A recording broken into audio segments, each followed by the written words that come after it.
Hello and welcome to S.E.L.F, Social Emotional Learning for Faculty, S.E.L. for the adults in the building. Welcome to our second episode. I am super happy to have you here. And I just want to start out by saying that I hope this is the only episode that kind of starts with a negative vibe. I feel like I have to bring this up because it's on my heart so heavy all the time.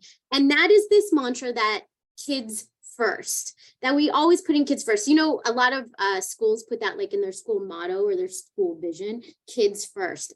Now, I 100% agree with the intention behind that. We don't need to do things just to make the adults comfortable or what they're going to do, because it really is all about the kids. I want to say that it really is all about the kids. But I think what has happened is that we have put kids first at the detriment of some of the adults. And I think that is the problem. And where this really like stands out to me is the last brick and mortar teaching job I had, is that we were with the children when we got to school. Our contract time, there were 5 minutes in the morning of contract time, not with students. After that 5 minutes, it was outside duty for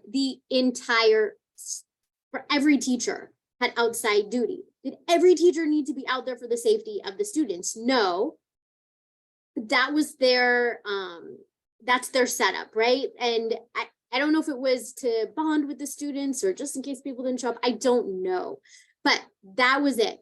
And then at the end of the day, students stayed with us until the end of contract time. And at that time, we could take them to Safe Key, which is the after school program, right? So there was like no time for teachers because this is what was best for the kids. Well, and let's be real, kind of best for the system as well, right? But even the morning, like why did all the teachers need to be there? They thought the bonding with the students, right?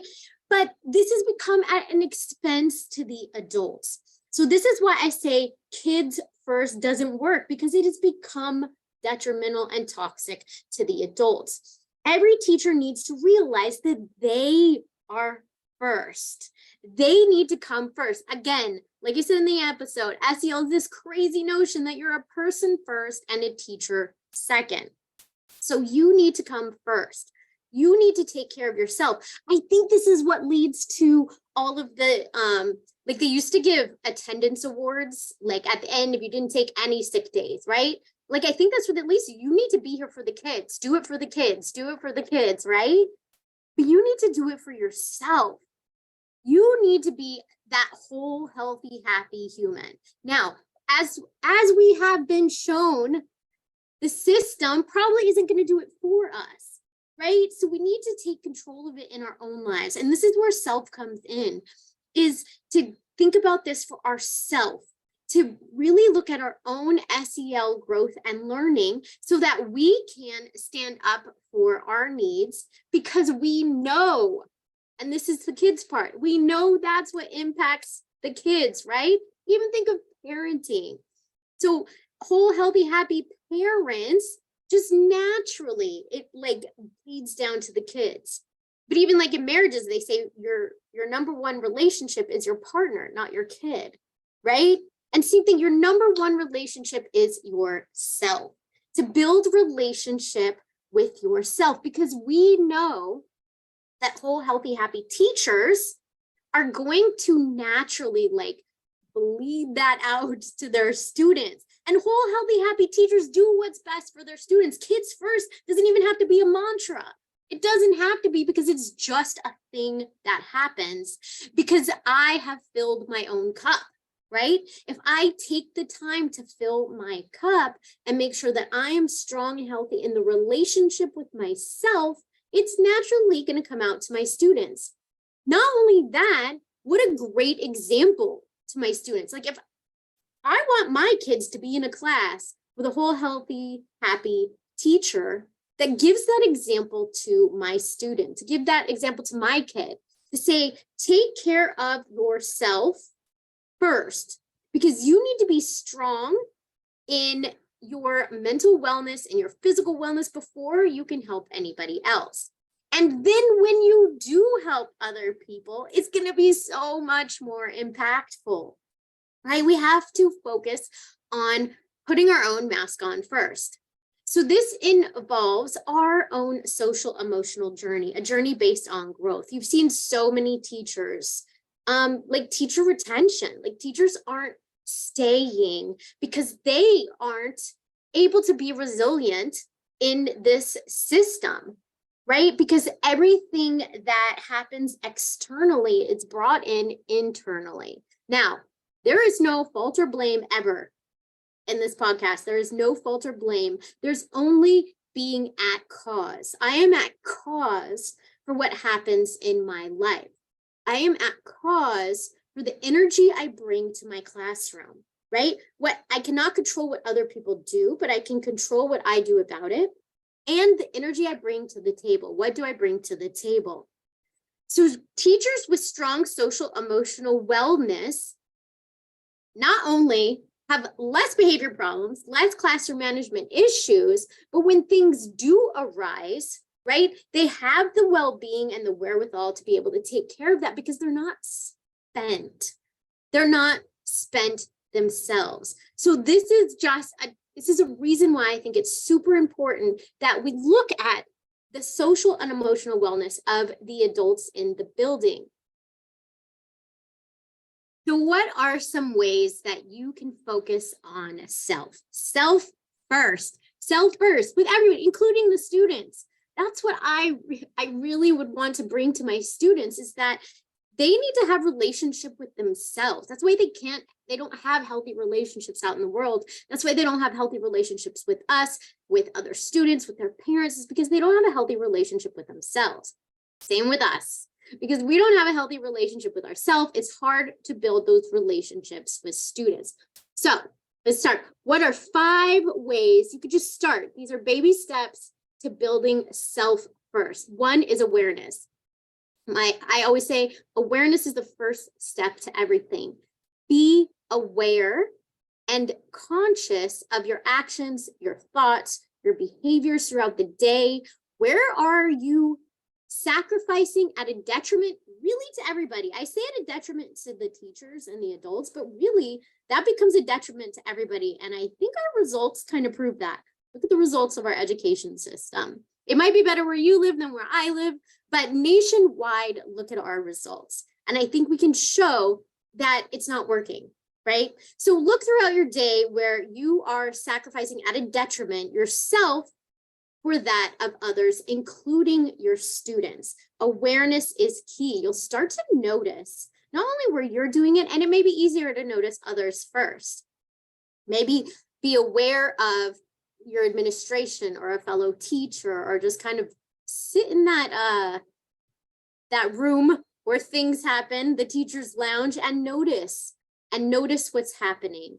Be aware, not just, a lot of times we get stuck because it's so stressful, right? We get stuck in just kind of numbly taking one step at a time, following the steps, but with no consciousness, no intention, right? And that's why I think awareness is so important. Be aware of what's happening. The second thing is build in time. And I know what you're thinking right now. You're like, I don't have any time. Do you know all these things that they make me do? But we also know that, for example, if you have no time to work out and take care of your health, you're going to pay for that later, right? If you don't make the time, it's going to impact you and take time away from you later. So build in a little bit of time. This doesn't even have to be a lot. Just build in a little bit of time to work on yourself, your relationship with yourself. Right now, whatever that means to you, you can keep continuing to listen to this podcast for ideas and tips on how to do that. But build in that time. Make it like an appointment. Make it like an appointment. I do mine early in the morning, like right when I wake up or right after I go to the gym. It might work better for you at night. Just pick and start with like 5 minutes if you need to. 5 minutes of growth for whatever that means to you about focusing on yourself. Now, caveat, I might do a whole episode on this, but self-growth is not self-care. right? Self-care can be part of your self-growth journey, but it is not self-growth. So we're not talking about taking a bubble bath, getting a massage. Those are all super important for your wellness, for relaxation, for burnout. This is building a foundation. This is more than that. This is building a foundation so that you are stronger in your beingness, right? So it's a little bit different. So self-care is not the same as self-growth. So build in that time for self-growth. Another, slow down. I know you're probably like, April, you talk really fast. Why are you telling us to slow down? I have to consciously, intentionally do this. I get caught up in things, and sometimes it's important for me to slow down. When you're with the kids and things are chaotic, right? Slow it down. When you're in a meeting and your thoughts are going wild, slow down. Slowing down can help you be aware, right? It's hard to be aware when things are moving so fast and it's just like go, go, go, go. I just felt that in my soul. Like that's how teaching is. Go, go, go, go, right? You have to make effort to slow down and know the value in it. Because when you know the value in it, you make it a priority. And this leads to the next one, and that's breath, breathing. This is a way to slow down. I cannot even tell you how often I just tell myself to breathe. Like, just breathe. Like before I go into work, I just be like, okay, breathe. Someone cuts you off in traffic. Breathe. I literally tell myself to breathe. I even have an app on my phone that used to go off every hour just to tell me to breathe, just to tell me to stop, slow down, be aware, and breathe. But take that time, right, to just breathe. My last brick and mortar job too, the same school, I had it go off every 15 minutes. So every 15 minutes it would go off, and the kids knew that was my alarm to breathe. And they would start breathing with me too, every 15 minutes. Didn't matter what was happening. I could be in the middle of a lecture. They could be taking tests. It doesn't matter. It didn't matter what was happening. Every 15 minutes, stopped and slowed it down and took a breath. Did you feel that? Did you feel the energy change? And the last thing is, and this could be where you're building in time, is debrief the end of the day. Debrief what happened and make the biggest focus what went right and then what lessons you learned, right? Don't perseverate on what went wrong because that doesn't get us anywhere.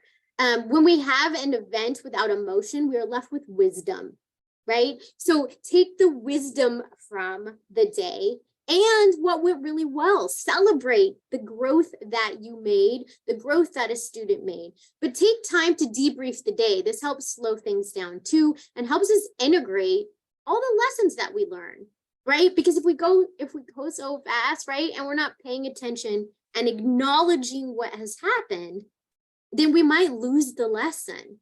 We might lose the lesson. That's what closure is about, right? At the end of our lessons. So have some closure to the end of your day because that's what the day is, right?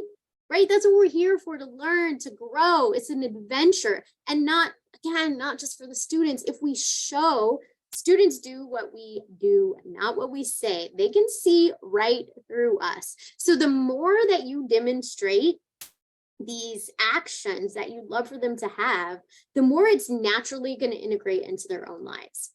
So I want you to consider taking some time for self. It is not selfish. Focusing on yourself is good for the good of all, right? Focusing on yourself. And gonna get a little woo on you. It's good for the collective conscious, right? The more happy people that are out there, and the more growth-based people that are out there, right? The more that spreads. So it's good for everybody. It's not just for you. Your self-growth, and this is weird and contradictory, but your self-growth is not just for you. For those of you that feel selfish about it, feel selfish that it's not kids first, that it's you first, but it's you first for the good of all. It's good for everybody, just your students, aka your family, the people you run into at the grocery store, for you to take some time and work on your own social emotional wellness.